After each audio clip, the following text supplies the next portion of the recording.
tengo sobre todo interés de saber por qué os habéis apuntado al taller, o cuál es vuestro perfil, o qué es lo que esperáis un poco de esta experiencia, o hacia dónde os gustaría enfocar el taller, ¿no? Y aparte de conocernos un poco por el nombre, aunque esto será más difícil porque yo nunca recuerdo nombres, pero poco a poco empezamos así por orden de lista, o quien quiera.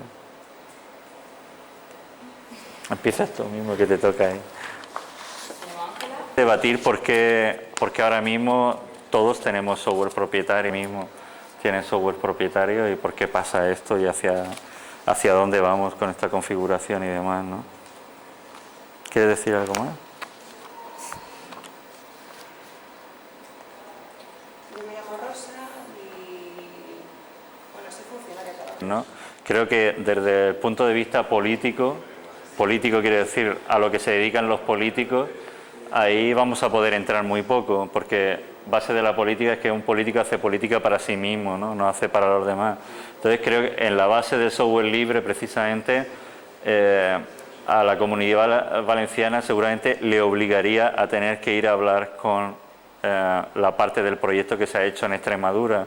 Esa es la filosofía de colaboración y la filosofía de trabajo para poder desarrollar. Tendrían que ir a Extremadura y decir, bueno, vamos a ver vosotros dónde habéis dejado el trabajo, que creo que es lo que está haciendo Andalucía, o cómo podemos colaborar para, poniendo parte más de pasta, traducimos al valenciano, pagamos nuestra cuota y seguimos colaborando con vuestro proyecto, que es lo que ha hecho el gobierno brasileño. Decir, bueno, pues en Extremadura ya están trabajando, hay otra gente que está trabajando con proyectos chinos o tal, pues lo más fácil es trabajar con proyectos que estén cercanos. Entonces esto obligaría a un gobierno del PP a ir a un gobierno regional de Extremadura y decir, bueno, ¿cómo habéis hecho? Pero claro, esto es reconocer como que ellos han estado haciendo algo que ellos hasta ahora no se han atrevido a hacer. En ese sentido hay como una imposibilidad política que de momento no se resuelve.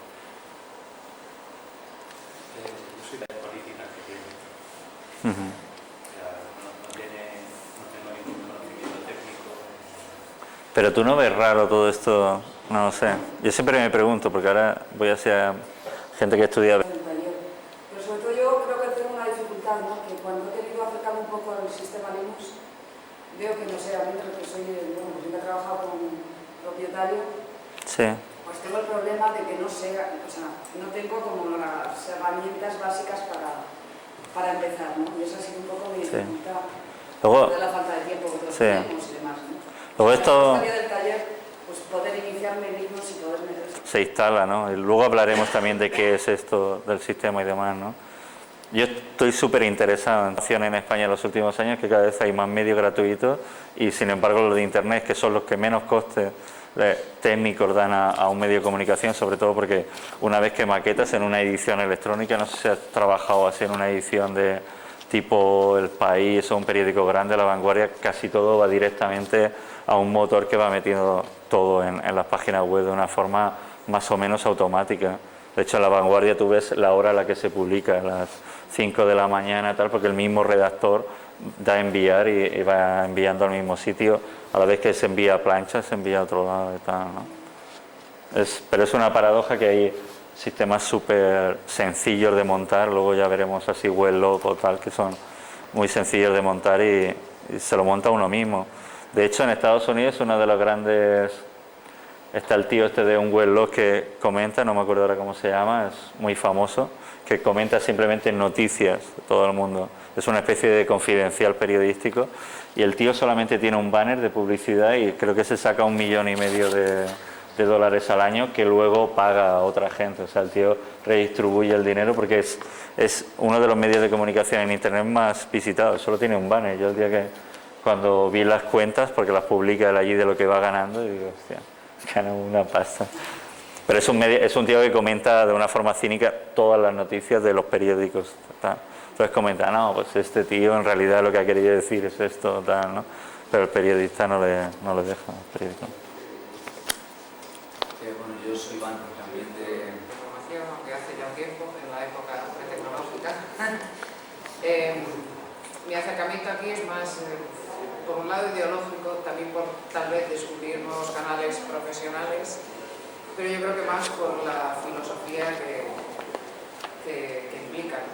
Aunque a nivel informático mis conocimientos son a nivel puriquito usuario y un entorno propietario. Yo trabajo con un entorno Macintosh y utilizo la internet y la informática como herramienta de trabajo, no como medio de expresión de momento, que sí me interesa.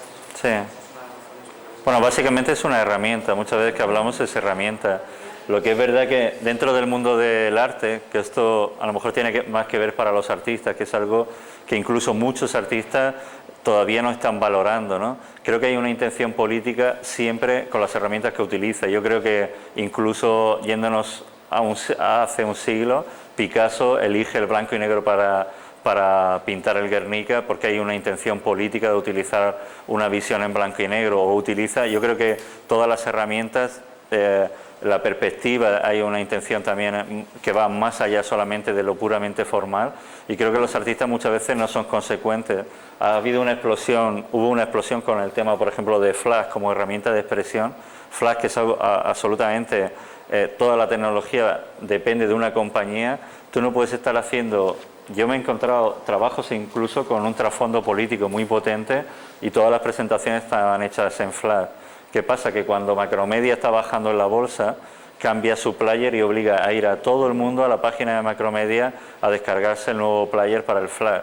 Y eso entra en contradicción, en una contradicción que es absolutamente formal. Estamos hablando desde el punto de vista del arte, es absolutamente formal cuando tú estás trabajando en unas intenciones que se supone que son contrarias a las herramientas con las que estás trabajando, ¿no? Creo que esto lo podemos discutir porque esto es un tema muy amplio, pero que durante un tiempo ha sido como un caballo de batalla, y para gente desde el punto de vista incluso más formales ha sido un elemento de discusión durante el tiempo que ha utilizado. Yo creo que hay muchísimo más allá de esto.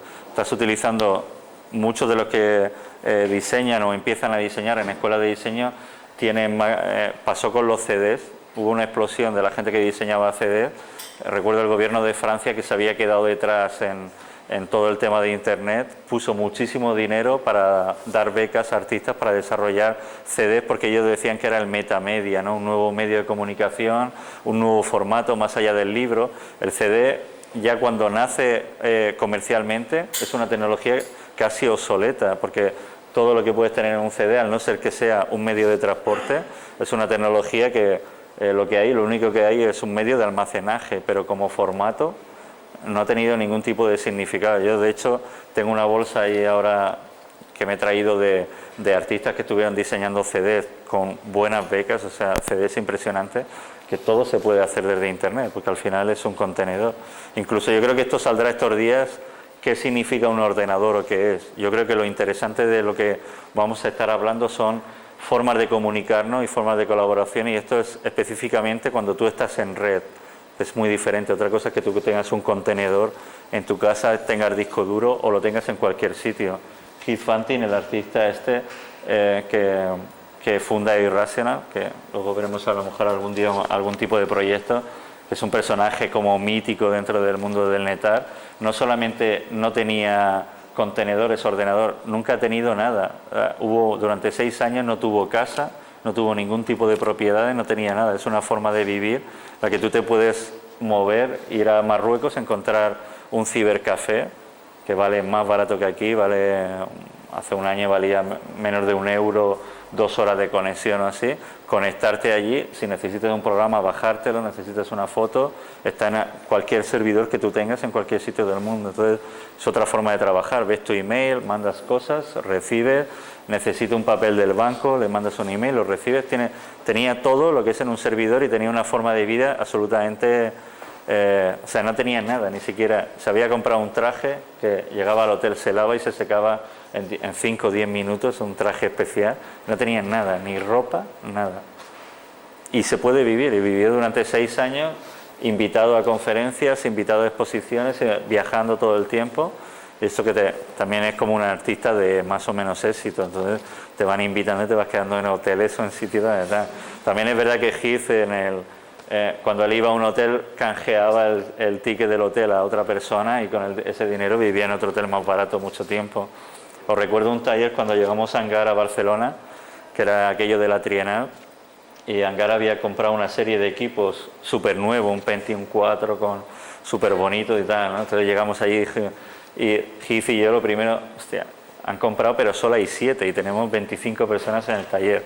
¿Qué hacemos? Dijo Heath, no sé, camélate tú al director de aquí de Angar o tal y vamos a vender uno de estos que acaba de llegar, que está embalado en la caja, y vamos a la tienda y compramos 10 o 12 ordenadores baratos. Y al final, bueno, después no se podía hacer porque administrativamente no se podía hacer, pero alguien sacó el dinero para decir, bueno, este ha costado 150, te doy 100.000 pelas más y apañar. Compramos 8 o 9 ordenadores porque al final, bueno, esto hablaremos durante todo el tiempo qué significa un ordenador o incluso una máquina, ¿no? Pero... No, diga. No, que yo entiendo todo esto que dices, pero yo soy como, yo pertenezco todavía a la era del papel, o sea, estoy aquí como de descubrimiento. No, pero yo reconozco que a mí me gusta el formato papel para mi trabajo. Yo supongo que no necesariamente tiene que ser incompatible. No, yo leo libros, o sea, seguramente tengo más libros. No, pero digo que me gusta leer libros, sin embargo, creo que a lo mejor es un defecto de leer las noticias todos los días en internet. Es verdad que ahora cada vez leo menos periódicos, o sea, un periódico formal me lo compro cuando vas al café a comprártelo.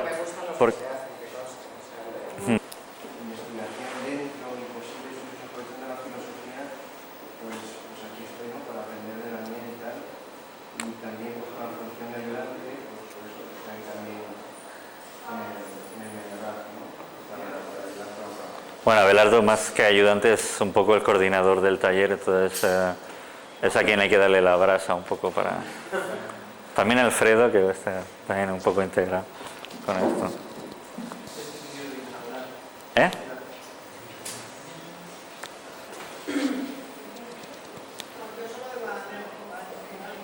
¿Cómo? Pues yo soy Lorenzo y lo que hago no lo puedo definir bien, pero pues espero sacar herramientas para lo que quiero defender. Pero, ¿estás estudiando o tienes un perfil? Estudié Bellas Artes y trabajo también de guía. Sí. Pero vamos, no pretendo aprender cosas para ser mejor estudiante de Bellas Artes y por guía. Me llamo Lina, he estudiado Bellas Artes, se limitan a programas de diseño y un poco más. Yo soy Eric, soy técnico de sonido e informático. Estoy en un proyecto que se llama Debian, que es un proyecto de software. Y ahora estoy en un proyecto de televisión en Lavapiés, o sea, un proyecto de montar una televisión en Lavapiés. Y hasta ahora estábamos emitiendo por Telejat, que es una televisión en Vallecas, pero este año nos gustaría empezar a trabajar en Internet. Entonces, o sea, me he acercado un poco al software libre, pero todavía no... ¿Nos contarás la experiencia un poco de Lavapiés esto otro día? Vale. También estamos, gente que está ya involucrada en proyectos y tal, será interesante ver experiencias que están por ahí rodando, ¿no? Que seguramente ni yo conozco ni creo que es una forma de participar y tal que no se centre todo en proyectos que yo pueda tener más o menos información, sino que estará bien. Yo estoy súper interesado en ver también. Ahora es curioso, ¿no? Están estas televisiones. Justo ayer en Valencia se presentó una televisión de estas alternativas, ahora Pluralia Televisión, y en Barcelona hace un par de meses también se presentan.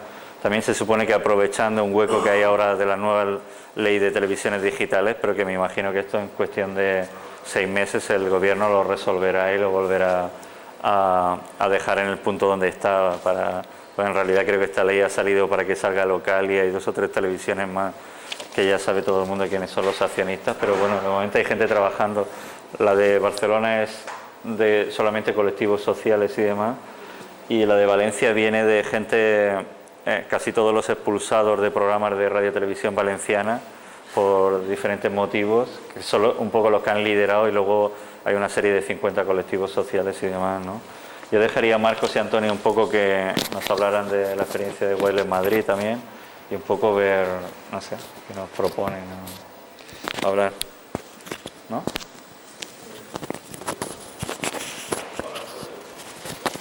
Como administrador de sistemas y redes y un poco chapucillas de estas, varias. Y bueno, luego en mi tiempo libre me dedico pues a esto de las redes inalámbricas, a temas de software libre, propiedad intelectual y todas estas cosas, ¿no? que cada día son más importantes. Y bueno, hoy veníamos a pues, hablaros un poco de, bueno, a que entre todos conozcamos un poco más la tecnología inalámbrica, qué es, qué se puede hacer con ella, para qué está, para qué no está, y un poco contar qué hay alrededor de todo este mundo, que parece muy técnico, ¿no? Pero que cuando te introduces en él, pues no lo es tanto. Bueno, ¿cuánta gente de aquí usa normalmente, se conecta a una red inalámbrica normalmente? Habitualmente pocos, ¿no? ¿Y quién no sabe para nada qué es esto del wireless? ¿Quién no tiene ni idea o no lo he oído hablar nunca de ello? Nunca habéis oído hablar nada de las redes inalámbricas. Vale, pues tenéis que leer un poco más los periódicos, ¿eh? Hola. Porque cada vez más se está hablando de ello en los más media, ¿no? Al principio parecía que esto era un mundo de locos y tal, de frikis de la informática, pero ya empresas como Cisco, que son los que mueven Internet y la red, ya en 2-3 años dicen que el 50% de su negocio será wireless, ¿no? O sea, es llevar lo que es la red Internet a todos los lados, ¿no? A cualquier sitio donde se pueda radiar. Y bueno, pues os voy a explicar un poco así por encima qué es esto del wireless, cómo funciona, en qué se basa la tecnología y qué herramientas usamos, así un poco por encima para situarnos, ¿no? Luego ya, si os parece, empezamos a hablar un poco de Madrid Wireless y todos los proyectos que hay alrededor del mundo, ¿no? En todas las ciudades hay un wireless.net o .org o lo que sea, ¿no? Ya no hay prácticamente no hay ciudades de más de 200.000 habitantes en los que no haya un proyecto wireless. Y esto pues es para estudiar, ¿no? Por ejemplo, en España puede haber como 50 comunidades wireless, ¿no? Más pequeñas, más grandes, pero son grupos de personas que han visto en esto una salida a todos estos años que llevamos manejados por las grandes compañías, ¿no? Que son las que deciden cómo se hace, de qué manera y a qué velocidad, ¿no? y a qué precio, que es muy importante, ¿no? Que es donde viene el tema de la importancia social de proyectos como estos, ¿no? Que a simple vista pueden ser muy técnicos, pero detrás de ellos hay un trasfondo social muy importante, ¿no? Bueno, pues esto del wireless es una movida que pues inventaron unos ingenieros de estos que pertenecen al IEE, que es el Instituto, a ver si lo leo que no me acuerdo, el IEE, que es el Instituto, eso, exacto, ¿no? Que es un instituto internacional donde están los genios más importantes en temas de tecnología, ¿no? Y es una tecnología que partió desde las redes cableadas que usamos normalmente, las redes Ethernet, que son las que usamos normalmente en nuestros ordenadores para conectar unos ordenadores a otros, o ahora en los últimos años para conectarnos a Internet con banda ancha, ¿no? Es una tarjeta que pinchamos en nuestro ordenador, le enchufamos un cable y lo enchufamos al módem para que conecte con nuestro operador, ¿no? cualquier operador. Iba a decirlo, pero prefiero no. Y bueno, se basa en esa tecnología. En las redes cableadas técnicamente se llaman Ethernet, y esto del wireless es wireless Ethernet, ¿no? O sea, redes Ethernet sin cables. Por debajo funcionan igual, pero llega un momento en que el medio físico no existe, ¿no? A través de ondas de radio, pues se modula la señal y se transmite la información, ¿no? Los operadores que ofrecen internet por radio también, porque bueno, a esto de la tecnología inalámbrica la llamamos wireless, pero wireless es un concepto que no define una tecnología en sí, ¿no? Sino una forma de... la franja en la que opera es de libre acceso, y cualquiera con más potencia tienen que sacarse una licencia de operador, tienen que pagar muchos millones al gobierno. Y luego hay franjas que son para uso ciudadano, para uso a nodos de Madrid Wireless en unos 50-60 sitios aproximadamente. Luego en sitios que hay cobertura wireless, en un montón más, en 3 veces más, ¿no? Porque cualquiera que tenga un dispositivo Wi-Fi, ¿no? Da cobertura, ¿no?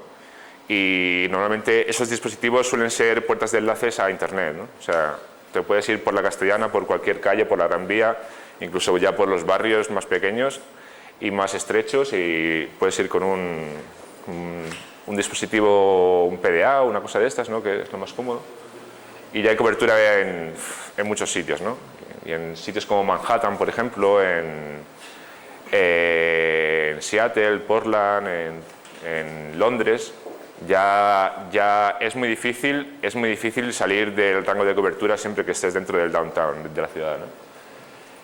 Y bueno, y esto es lo que pasa es que Madrid Wireless empezó hace un par de años, ¿no? Y estamos en un estado del proyecto bastante joven, ¿no? Todavía falta pues que la tecnología inalámbrica se popularice, que la gente consuma este tipo de productos, vea lo que se puede hacer con ellos, y poco a poco se vaya generando sin querer, porque es que para dar cobertura inalámbrica, o sea, que alguien se pueda conectar a través de nuestros dispositivos sin cables y salga a internet o se comunica con otras redes, no hace falta nada, solamente es enchufar los cables a la luz, que eso es lo único que todavía no funciona sin cables, y ya puedes estar dando cobertura en muy pocos minutos, ¿no?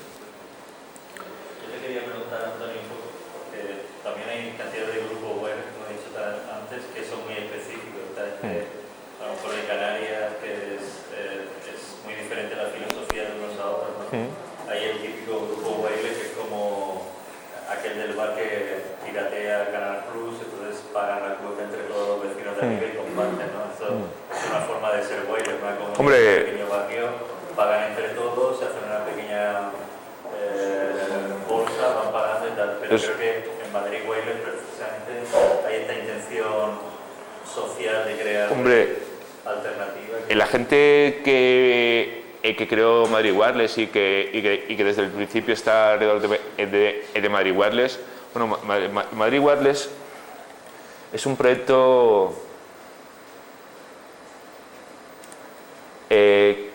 que está alojado en Sin Dominio, ¿no? Aunque es un proyecto totalmente autónomo, ¿no? Las decisiones de Madrid Wireless las toma la comunidad de Madrid Wireless, no las toma Sin Dominio, ¿no? Pero mucha gente que participa en el proyecto o que lo fundó, pues ya participaba en Sin Dominio, y eso pues tiene una carga bastante fuerte, ¿no? Sin Dominio es un proyecto en internet, es un colectivo de colectivos que trabaja por la libertad de expresión en principio en la red, ¿no? Pero muchos de los colectivos que hay dentro de Sin Dominio son físicos también y se dedican a la calle, ¿no? A los problemas de carne y hueso, ¿no? Y bueno, pues eso marcó mucho y muy fuerte Madrid Wireless, ¿no? Y al principio había dudas de si eso era bueno, relacionarlo mucho y hacer mucha fuerza en software libre y no documentar. Tú tienes pero al final es como la sociedad misma. Y yo puedo servir información y el otro recibirla, ¿no? Aquí Internet en un principio fue eso, es que se conectaba la universidad de no sé cuánto con otro centro. Pero esto lo que hacía era conectar todos los servidores de un sitio con otro. Al conectarse con otro, ese tercero está al mismo tiempo conectado con otros dos, y así infinitamente. Es casi una regla matemática. Entonces está claro que puede haber una red inalámbrica, simplemente lo que estamos hablando es que no hay conexiones con cable, que sea absolutamente independiente. Nosotros ya estábamos resolviendo un problema para la selva de Guinea Ecuatorial y tal, que bueno, es una técnica que ha salido aquí de discusión el otro día, porque yo conozco a la gente que lo estaba haciendo, y era, antes las antiguas misiones tenían un equipo de radiofonía, esto de radioaficionados, para conectarse unas con otras, las misiones o de una tribu a otra o demás, ¿no? Y hay un ingeniero que al final lo que hizo fue, utilizando viejos modems, los modems que ya no utilizáis casi ninguno, modem de 14,4 o no sé cuánto, intentar decodificar la frecuencia de la radio para que la gente esta se pudiera mandar email de uno a otro. Él inventó una red totalmente nueva y no tiene nada que ver con internet, pero ellos se mandan email de uno a otro, se mandan informes y demás. Esto en una zona donde casi no hay electricidad, que todo funciona con generadores o con generadores manuales de eso.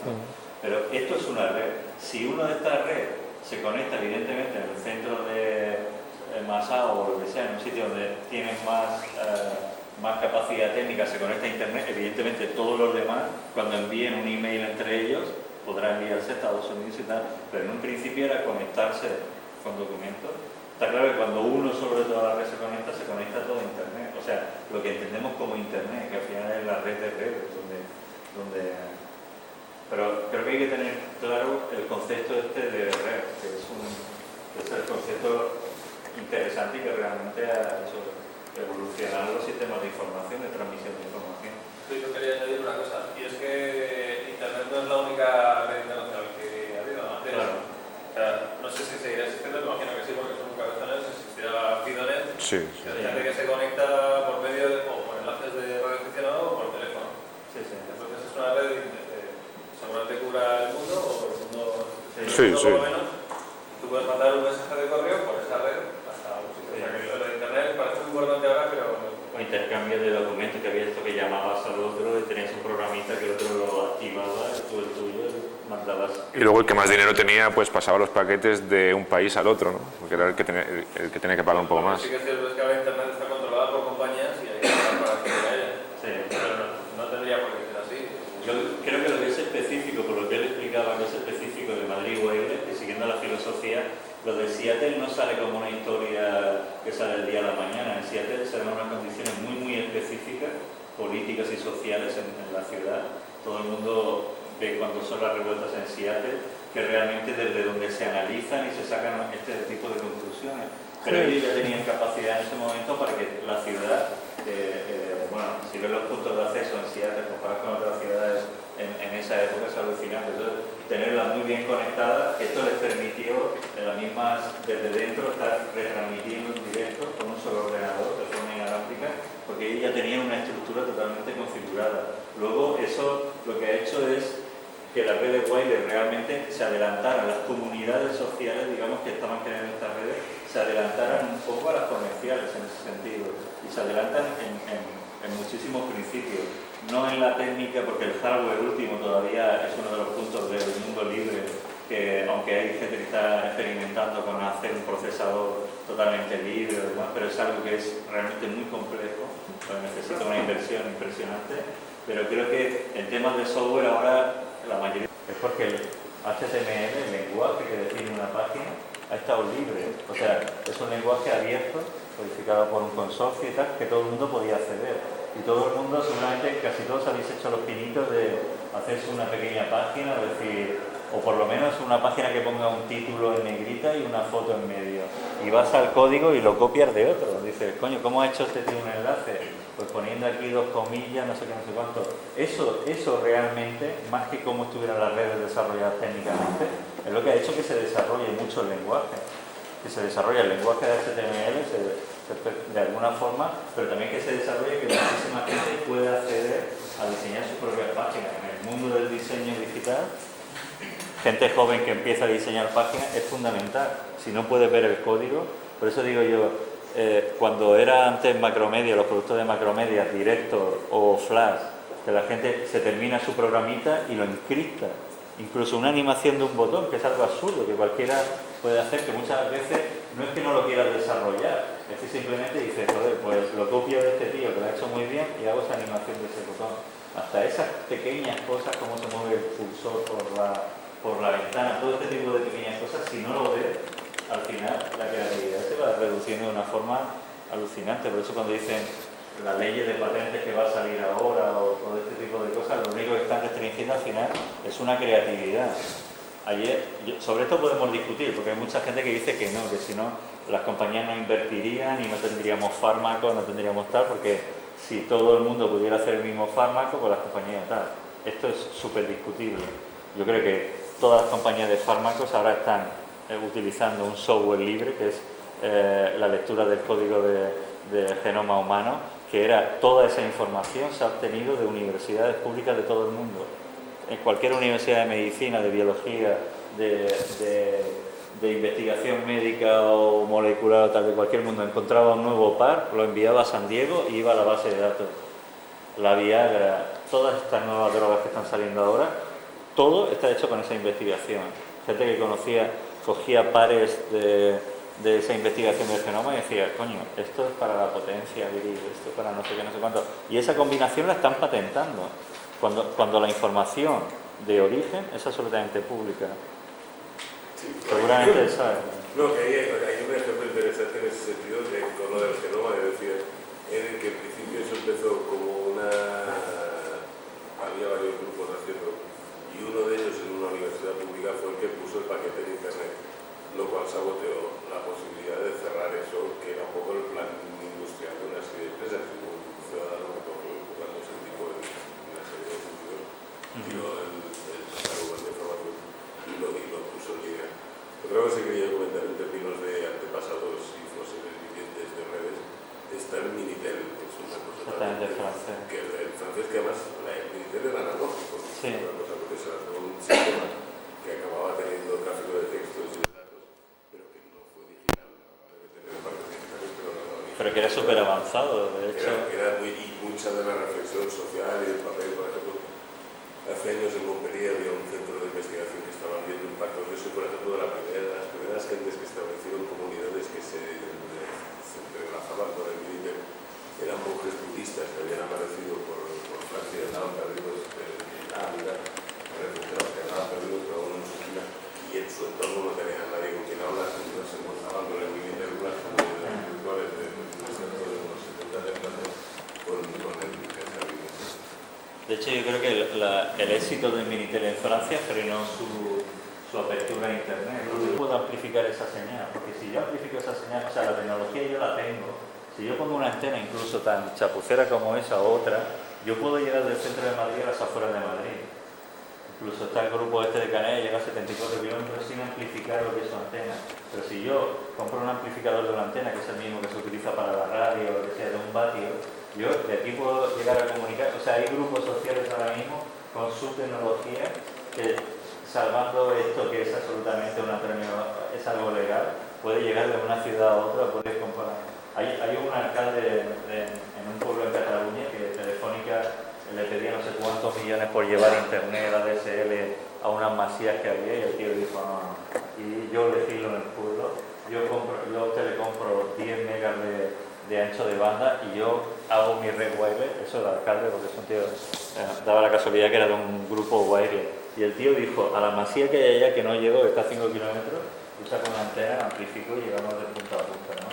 Y entró el tío en un debate de decir, bueno, ¿por qué no se puede amplificar? ¿Por qué no tal? Y creo que sigue. Bueno, hace poco la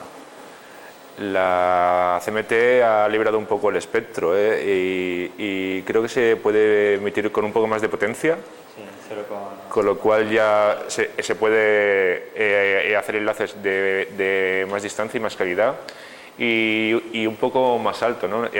Nosotros ahora podíamos en 2,4 GHz y ahora podemos llegar hasta los 3, ¿no? Para aprovecharnos de esto del 802.16a que sale ya dentro de nada. O sea que están abriendo el grifo, ¿no? Porque ven que la industria va a saco con esto. Se podrían alegar también temas de seguridad, es decir, para frenar esto a determinados colectivos, es decir, hablemos de terrorismo, hablemos de información, ¿no? Y podrían alegar, ¿no? También cierto. Sí, lo mismo que con Internet, ¿no? Porque lo mismo, es que al final... Pero si te dan la tecnología, perdona, sí, es muy difícil coartar la libertad de la gente, ¿no? Cuando les das más facilidades para hacer cosas, ya es que... Sí, pero que son dos frentes, al tema tecnológico y también el tema de... Sí, la seguridad. También el tema de la seguridad física, que es que si te enchufan con una antena de pingles con un vatio concentrado y te pilla tu casa en medio porque tienes que jugar al club con el de la terraza de al lado, si como que duermes en ese punto, igual le estás recibiendo un vatio de microondas en la cabeza todas las nochecitas, ¿no? Pero bueno, siempre que llamamos a nuestro coleguita, estamos aquí 20 minutos con un vatio en la oreja y no nos pasa nada, ¿no? ¿No es un vatio más o menos lo que nos ponemos en la oreja? Sí, bueno, más o menos. Hay otra historia también de regulación que es curiosa y en algún sentido importante, que es los astrónomos, por ejemplo, están muy vapuleados últimamente, porque la radioastronomía, o sea que hay eso es más que de redes terrestres, es el uso de satélites para pero los satélites, uno de los desarrollos que está intentando promover es la idea de tener unos telefoninos de mano que existen con más potencia que sean personas de tamaño que haya, en lugar de ir a terminar más por eso la vaya directa del satélite y reciba el mensaje del satélite, con lo cual tienes cobertura global ya con el mismo pensamiento si hay satélites por ahí. El problema de que entonces tienes que aumentar la señal de lo que estás emitiendo o del tema que tú ya que está por ahí, pero también estás aumentando la señal que viene de arriba. Convertirse que toda la radiotelescopia, el trabajo de exploración del cosmos en esas bandas se va a ver que porque es como si a los astrónomos ópticos pusieras unas luces de feria en satélites colgadas por ahí por el cielo, pero no podría estar viendo las estrellas porque tener unos bombillos ahí colgados y resulta que mucha del material ese se va subiendo de volumen, lo que hace es crear como un vacío de señal por encima que crece que no se puede hacer nada de lo que pasa por ahí. Aparte es que se supone que siempre estamos viendo, quiero ser ahora un poco naif, ¿no? Como veo que nadie lo quiere hacer, se supone que lo que se legisla para la sociedad. O sea, nosotros hemos votado unos políticos ahí que se legisla en orden a unos supuestos sociales que hay, y la realidad ahora mismo en este país, en muchos países, es que hay una serie de colectivos que han dado un paso por delante de las compañías.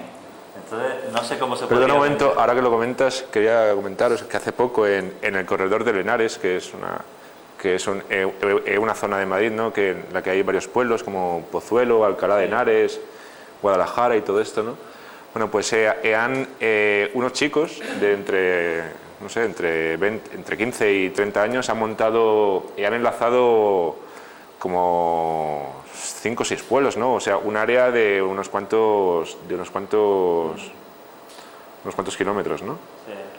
Y eso... Pero que digo que va a ser... Eso no lo hacen las compañías porque dicen que todavía el negocio no está... Que no hay mercado, que es complicado, ¿no? O sea... Pero eso es lo que... Es un poco si desarrolladores están sacando Panasonic o demás del tipo de cámara, ellos el siguiente modelo iban incrementando, pero si tú ves el circuito que tiene esa máquina o cómo está hecha toda la ingeniería de la cámara, siempre está de acuerdo a ese prototipo que es el que se hace desde el principio. Esto Apple o casi todos los desarrolladores, lo que pasa es que la informática, antes Sony sacaba una cámara cada año con esas capacidades y ahora la informática va cambiando casi cada 3 o 6 meses, ¿no? Si tú abres la placa del último Apple, es el G5, ves que todos los modelos son exactamente el mismo, lo único que le ponen es más componentes o menos para vender uno u otro. Incluso llegó a pasar con Apple que la frecuencia del ordenador era una que ellos la capaban para un modelo inferior, pero que luego ibas a internet a determinados sitios web que decía suéldale o rompe parte de este cablecito y tú tendrás el ordenador que vale justo el doble del que te estás comprando, ¿no? no sé si sabéis también, voy a dar varios datos y luego si acaso los analizamos. Si sabéis que Intel, por ejemplo, es accionista de casi todos los videojuegos que se distribuyen en el mercado. Tiene un tanto por ciento de todos los videojuegos. Lo que hace Intel por medio de ese accionariado, cualquier juego, incluso esta compañía española Comando, no sé exactamente, pero de casi todos los americanos que ha tenido éxito, cuando llegan a ser un juego que empieza a vender más de 100.000 copias o tal, Intel va y te compra el 10% de la compañía, solamente con una intención, es decir, al año que viene, el siguiente, cuando salga el fútbol no sé cuánto, o el Commandos 2 o tal, quiero que aumente la capacidad de cálculo del juego. O sea, quiero que el número de la capacidad matemática de renderizado para que se vea mejor y tal, necesite más requisitos técnicos. Esto es lo que ha hecho a la mayoría de gente cambiar de ordenador de un año a otro. Ciertas capacidades gráficas que el ordenador anterior no tiene. Porque estos ordenadores que tenemos antiguos, esos que son más antiguos, o unos más antiguos que podemos utilizar incluso, para la mayoría de usuarios, tiene capacidad suficiente. Esta máquina ni siquiera es un Pentium, es un... ¿Cómo se llama ese otro proceso? Un Celeron a 300 MHz o por ahí. Es como una máquina que ahora es absolutamente obsoleta, pero me gustaría que navegarais en estas máquinas. Estos días veréis cómo navegáis. Estoy seguro que navegáis 3 veces más rápido que un G5 que hay ahí en el Media Lab. 3 veces más rápido. Si ponéis que lo que hacéis casi todos los días es escribir texto, es navegar en internet, o es hacer 4 cosas más, la mayoría de vosotros ni va a hacer cálculos matemáticos súper intensos, ni va ni va a hacer un rendering de una película entera que tiene que hacer en su ordenador y demás, ¿no? Entonces viene también un poco para que pensemos cómo está la industria y cómo está el mercado también, ¿no? ¿Por qué va más rápido? O sea, yo entendería que no fuera mucho más despacio, pero que vaya más rápido porque está más vacío, está menos ocupado. Porque el sistema que hay está... Seguramente Marcos técnicamente lo puede explicar mejor que yo. Sí, iba a decir que parece una tontería, pero que es algo radical. Linux no te hace falta un antivirus. Que es un paquete que nadie puede entrar dentro. O sea, si tú dentro del paquete le quieres decir, yo no quiero que se vean las... Tú no puedes hacer nada dentro del sistema. En el sistema Linux es completamente diferente. Es un sistema que tú lo abres y ves cómo está diseñado y qué es lo que tiene dentro. Tienes todo el código, quitas lo que quieras e incluso puedes compilar un sistema para esta máquina sola. O sea, yo puedo hacer un sistema específicamente, ir diseñando, ir compilándolo y decir, este sistema lo he hecho para esta máquina. Compilas el núcleo o tal, es algo así como muy técnico, pero lo hace. Pero no solamente como eso, ha permitido que el sistema que hemos instalado aquí viene de una demo, que mañana lo veremos cómo se monta, que es lo que se llama un Live CD, que es un CD, a ver si tengo alguno. Bueno, cualquiera, un tipo de CD así, que estos se distribuyen en cualquier sitio, que alguien lo que ha hecho es diseñar el sistema Linux para que se pueda ver desde un CD, que esto hasta hace poco en Windows o tal no se puede hacer.